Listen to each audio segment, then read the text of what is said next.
being here. I get to welcome Layla, who is going to share with us a little bit about missional friendships.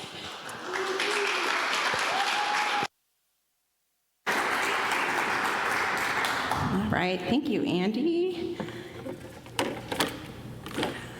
So glad you're here. So glad for me to be here. I'm glad to be here with you.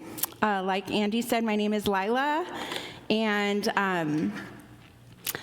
I want to talk about missional friendships. So I want to start by telling you about one of the scariest drives I've had in a long time. This is years ago, probably 10, 15 years ago. And I had just moved to Fresno. I was visiting my best friend who had moved to the coast. And living in Fresno, drive a couple hours, had a great weekend in San Luis Obispo, and now it's Sunday night, about 7 o'clock, I'm driving home. And you know that part when you leave Paso Robles and it's just the hills, and there's like, there's hills, there's no shoulder, and there's no reception. So I'm driving, I'm like, I've done this drive, great. Jamming to my favorite podcast. All is going great until I hear it. The scariest sound you could hear when you're alone at night in the foothills, and it's foggy, gunk. And all of a sudden, I felt my car just do something. And I have no idea what it was. Even now, I can't even tell you what piece had come loose off of my car. But my heart is racing. The radio, this podcast is over. You know, I'm like freaking out. And I have no idea what I'm going to do. There's no shoulder. It's foggy. It's 7 or 8 at night. I'm like, this is not the plan. I don't know how, actually, my mechanic told me how. Whatever fell, forced the car to work on a belt. I don't even know what belt, but somehow I made it to Kettleman City. So I got through the foothills, and I'm not kidding when I say my car died in the parking lot of a Chevron or whatever gas station, the first gas station I made it to in Kettleman. And I'm literally like, oh my goodness. I rolled into like one of the parking spots that no one ever parks in because it's just weird that it's at a gas station that far from the gas station. But I make it there. And I'm like, what am I going to do? I'm by myself. I have no idea what to do. What do you do when you're in that moment where you're in a crisis? Who do you turn to? I start my phone calls, and I call my dad, who lives in Vegas, and I was like, Dad, something happened. And he's trying to help me figure out, but I know no matter what, the car is not moving. Like, it won't turn on, it won't do anything.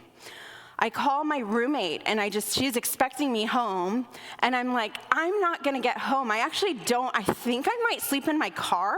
I have no idea.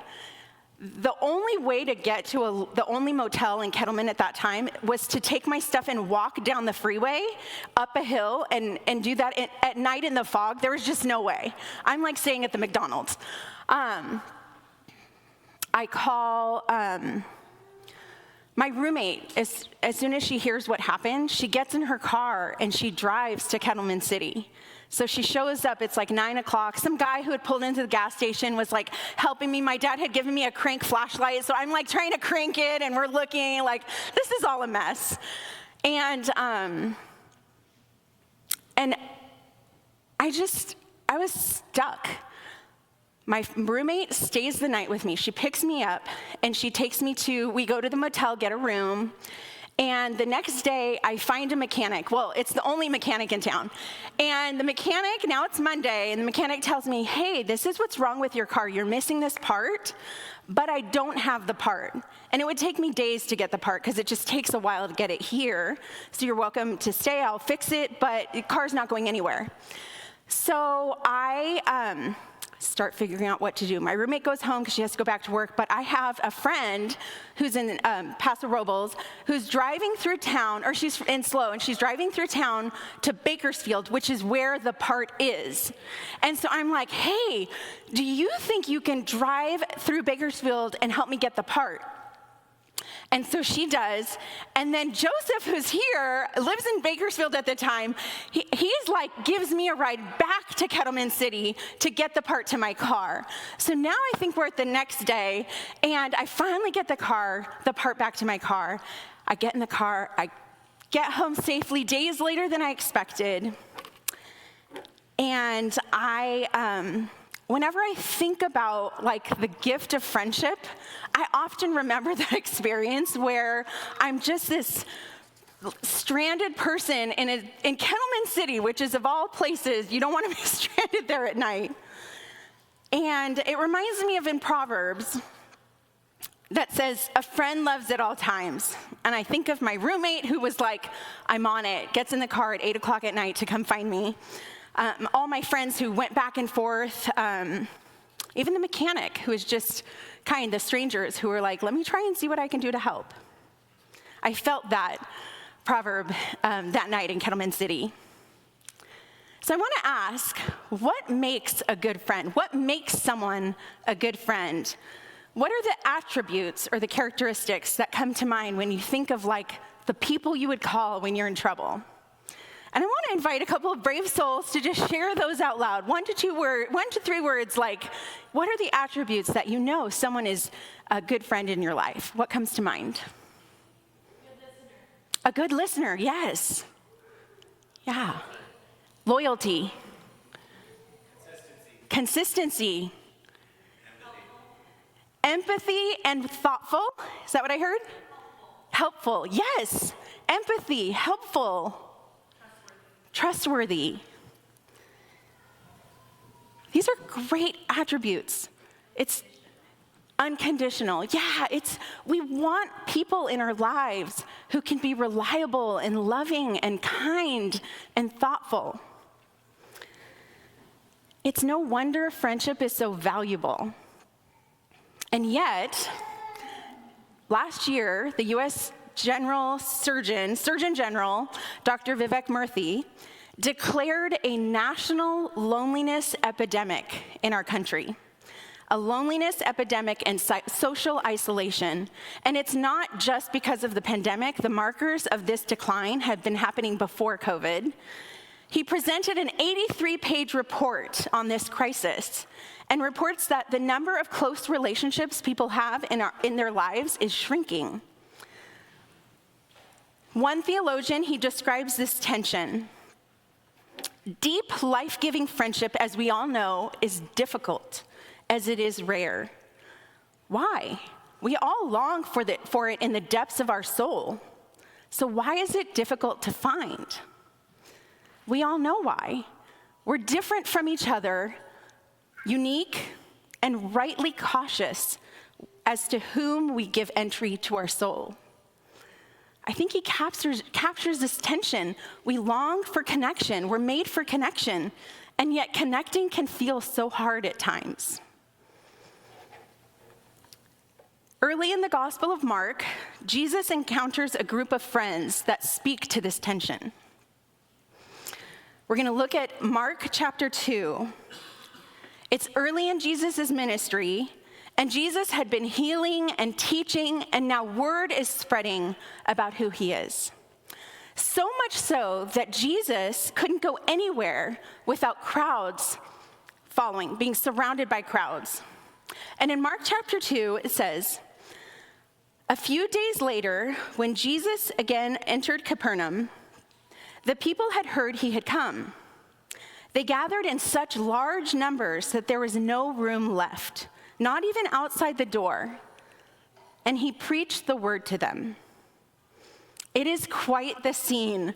Crowded, loud, desperate, eager, busy, chaotic. Imagine the scene, a house just surrounded with people. Mark 2 continues. Some men came, bringing to him a paralyzed man, carried by the 4 of them. Since they could not get him to Jesus because of the crowd, they made an opening in the roof above Jesus by digging through it, and then lowering the mat the man was lying on. When Jesus saw their faith, he said to the paralyzed man, "Son, your sins are forgiven." Can you imagine what life was like for this man who is paralyzed, In a society that often connected sickness with sin, what was it like for this man to hear the rumbles in town of Jesus being near? Hearing bits of conversation of people trying to figure out where Jesus was going. Watching his neighbors, maybe even his own family, head out the door, down the street, and just left in the quietness of his solitude. And all of a sudden, he hears footsteps. We don't know if these men were friends with this man prior. We don't really know much. But what we know is they come to him. And when they arrive, they take him to where the crowds have gone. And when they arrive, they see that they can't get in. But they aren't deterred. They break all social rules and housing codes, and they make a way for this man to get to Jesus. And what was Jesus' response to this? Jesus was not shocked. He was not bothered. He was not mad. He was not offended. It says Jesus saw their faith. Their faith. And because of their faith, he stops what he's doing and he centers his attention on this paralyzed man. A man who had lived his life on the margins of society, who likely was passed by people every day, maybe lived an invisible life, perhaps used to hiding or begging or relying on others or just ignored. And Jesus looks to him and says, "Son, your sins are forgiven." Now, Judaism taught that only God could forgive sins. Sins were to be atoned by making offerings in the temple with the priest, and then the priest pronouncing your forgiveness. It was a whole thing. But in Mark 2, we see Jesus subvert that. Now, some teachers of the law were sitting there thinking to themselves, why does this fellow talk like that? He's blaspheming. Who can forgive sins but God alone? Jesus wasn't a priest in the sense of going through the whole ceremony for forgiveness. No one had offered a sacrifice, and there was no pronouncement of forgiveness in the traditional sense, and this bothered the religious leaders who were used to things the way they were. Immediately, Mark 2:8, immediately Jesus knew in his spirit that this was what they were thinking in their hearts. And he said to them, "Why are you thinking these things?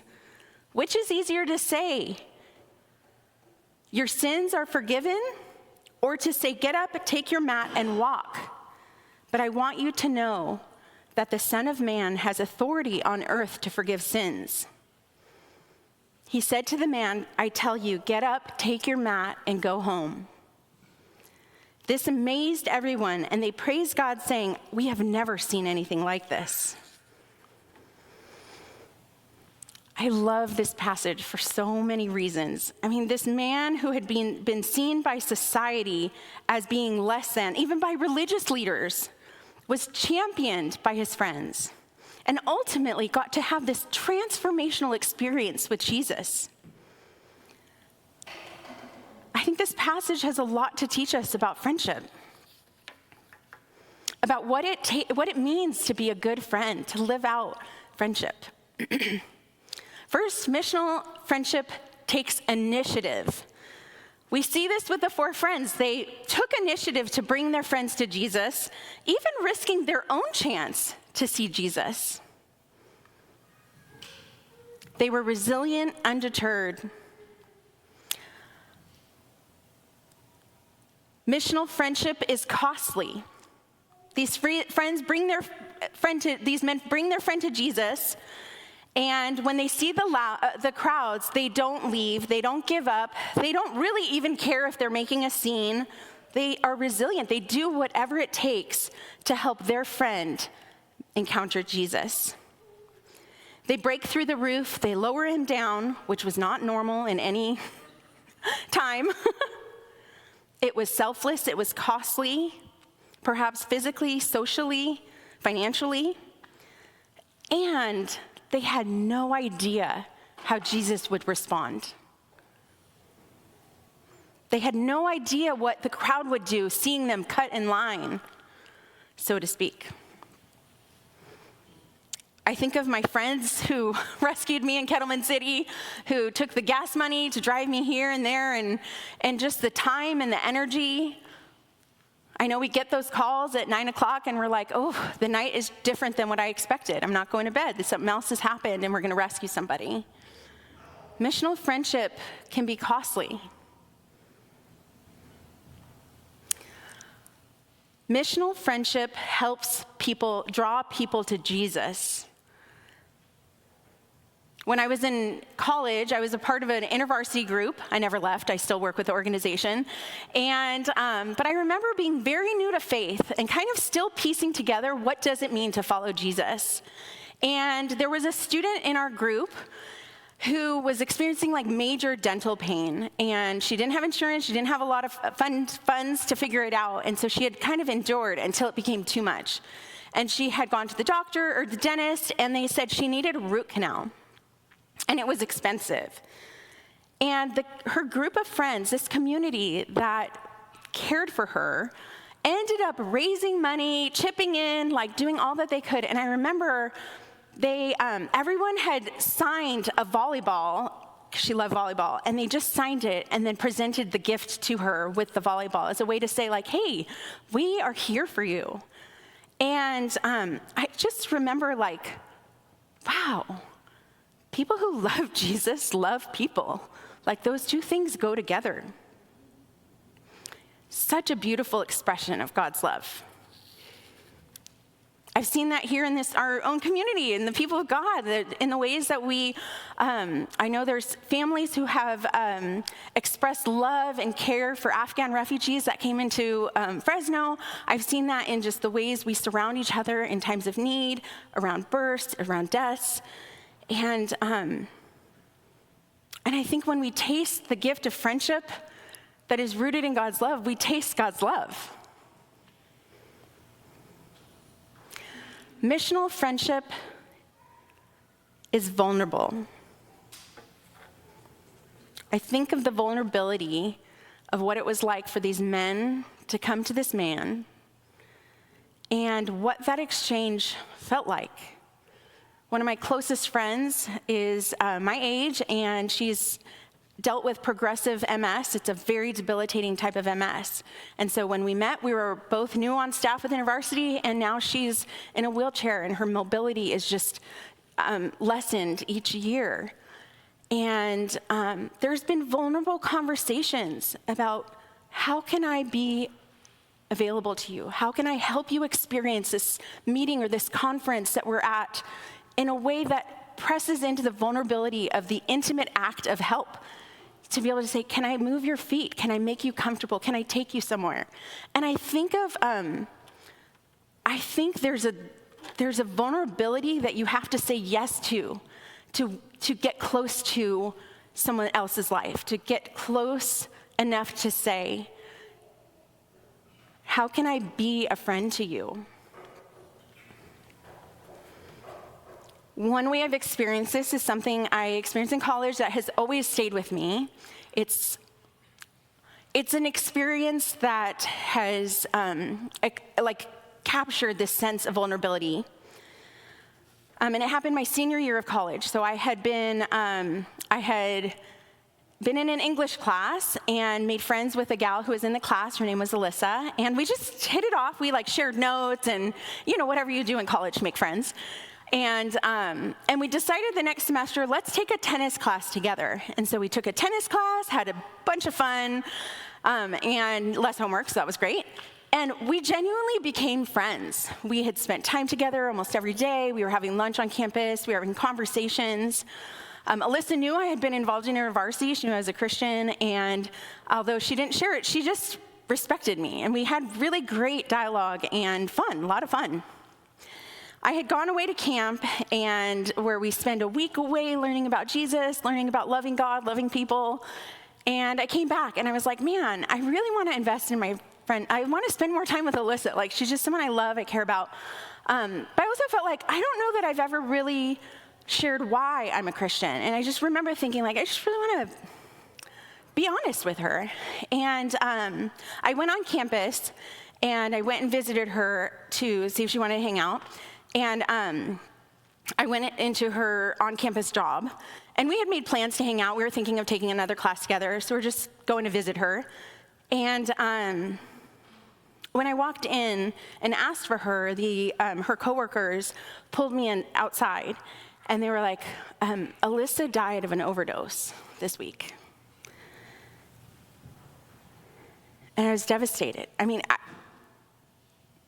no one expected that. That was the last thing I would have ever expected to hear.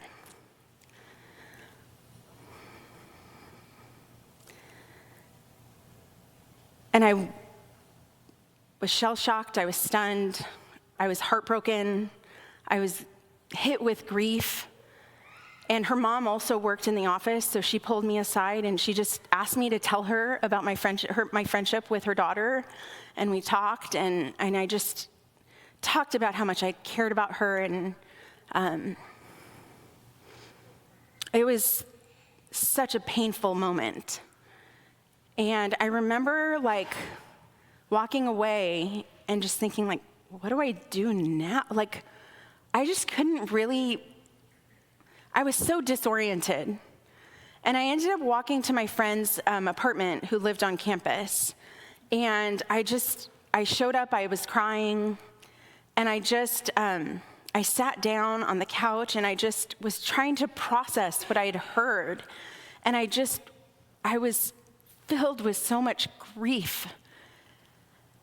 And my friends surrounded me. There were a handful of girls that were already there, and they were praying with me, talking with me through it, supporting me in the best way they could think of.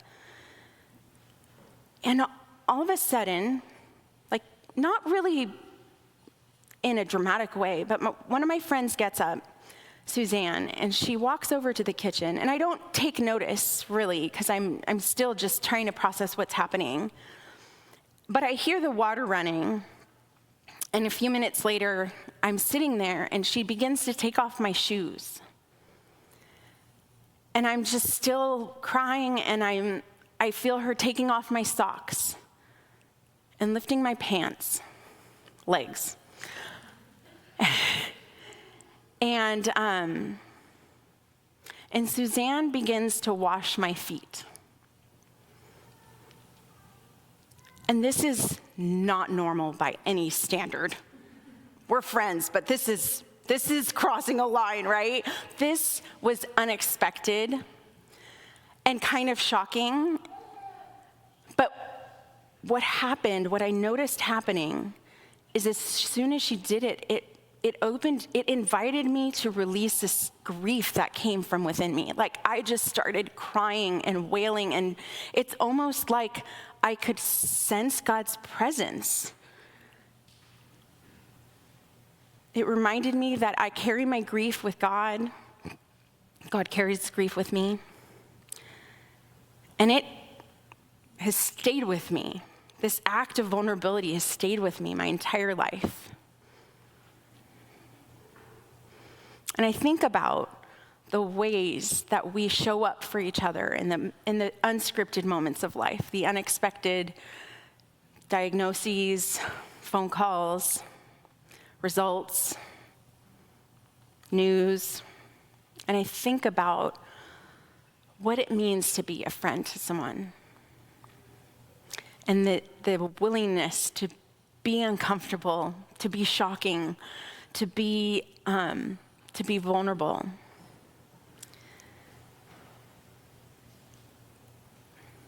That's friendship. Missional friendship takes initiative. It's costly. It helps people experience Jesus. And it's deeply vulnerable.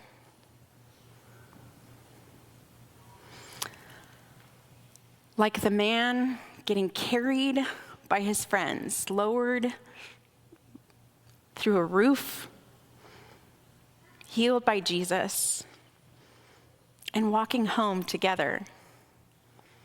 I think of the stories they told for years to come around that table. I think of the like annual, do you remember last time this year what happened? The joy that they shared together.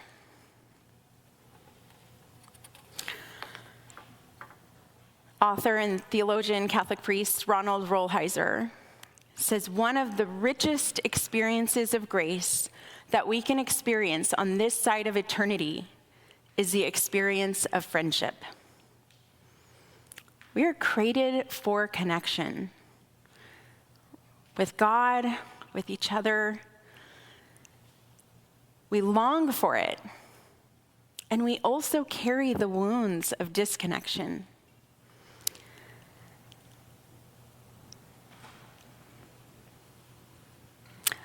As we move into a time of response, I want us to sit with a couple of questions. How have you experienced this type of friendship? Who are the people in your lives that have taken initiative, who have loved you sacrificially, who have pressed into the vulnerability and helped you experience Jesus? And how can you be this kind of friend? Who are the people in your life that God is inviting you to be this kind of friend?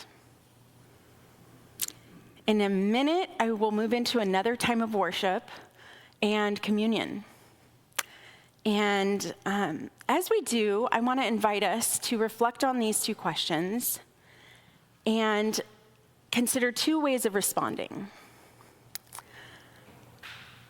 However God might be speaking to you. The first is communion. Communion is an act of remembrance of the gift that God has done for us and with us.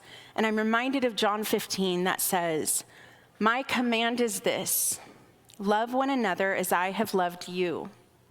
Greater love has no one than this, to lay down one's life for a friend." And that's what we remember in communion, and that's the invitation, the command that God gives us. And we need God for that. It's hard. So as you go into communion, consider how might God invite you into this kind of love. To love each other as I have loved you. To lay down our lives for each other. And the second is, what do you need from God to be this kind of friend? What do you need from the Lord? Do you need God to bring to mind people that you want to be more present? Maybe there are people in your own home, or there are people in your neighborhood, or in the other side of the town that you never go into, or maybe it's in the other side of the world. Who are the people that come to mind? Maybe it's a fruit of the Spirit. You're like, ooh, I can be loving, but I don't want to forgive. Or I don't really want to reorder my time. I've been feeling this conviction with my kids and my phone. There's a way where I'm making choices to be distracted than giving presence. And kids make you aware of that. What are ways that God is inviting you to show up in the way that you desire to the people you love and to the people even you don't love and are around you? And lastly, I just thought, if people come to, we all have our own stories of people in our lives that have lived this kind of love in our lives, who have shown up in ways that help us move in towards grief, forgiveness, joy, confession. There are people who have shown up around us. Give thanks to God. Let communion be a time where you say, God, thank you for this person in my life. So as we move into communion, I'll invite worship up, and there's communion tables in the back. We'll go down the center aisles as you feel ready. And these are the two questions to just ponder as you take communion. How have you experienced this type of friendship in your life? Give God gratitude. And how can you be this kind of friend? Or maybe what do you need from the Lord so that you can show up in this way for others? Thank you.